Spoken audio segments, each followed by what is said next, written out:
Oke. Shalom semuanya teman-temanku yang baik ya. Shalom. Ya.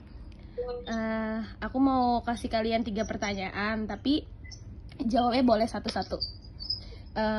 Pertanyaan yang pertama, kalau kalian lagi baca Alkitab sendiri di rumah, biasanya bagian yang paling sulit dipahami tuh bagian apa tuh? Boleh dijawab gantian? Mulai dari siapa ya? Boleh? Dari saya juga boleh lah. Iya, dari abang boleh.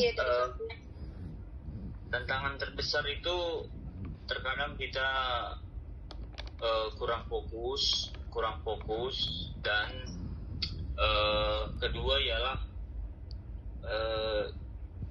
lupa berdoa untuk menenangkan hati kita, karena kalau kita tidak tenang hati dan pikiran kita saat membaca Alkitab, pasti nggak ada masuk juga gitu. Sekedar membaca aja, tapi remanya nggak dapat di kehidupan kita.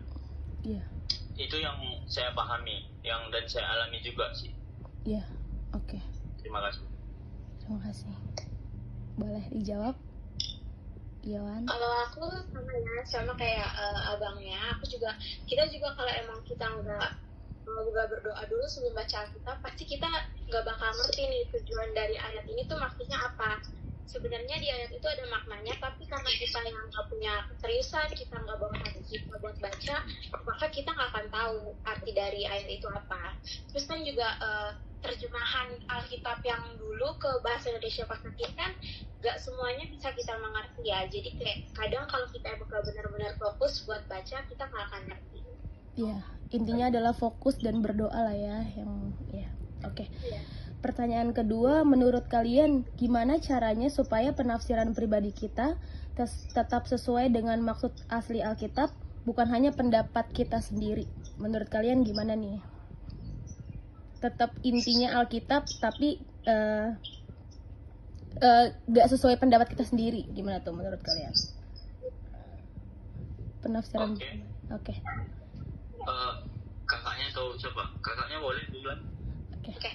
Kalau menurut aku ya, biar kita bisa paham kalau kita nggak lari dari maksud dari Alkitab itu, kita kan di kadang tuh kita baca Alkitab udah ada yang udah di-sharingkan ya dari gereja mungkin kan. Terus kalau aku sendiri tuh emang suka nyatet firman-firman yang poin-poin yang disampaikan dari gereja setiap minggu. Jadi tuh aku suka nyatet gitu lah buat aku pahami sendiri.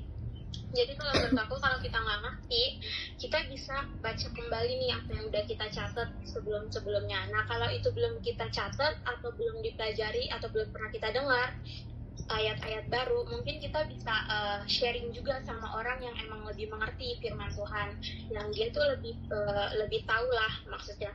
Kayak kan banyak nih, kita bisa nanya sama teman komsel atau bisa sama orang-orang di sekeliling kita yang dia tuh emang ngerti maksud dari Alkitab itu apa. Oke. Boleh next, Bang? Baik, kalau saya pribadi, bisa juga kita belajar dengan orang lain, kita belajar dari orang lain yang lebih memang kerohaniannya itu levelnya beda dengan kita. Itu pertama. Yang kedua, bisa juga kita merenungkan firman itu dengan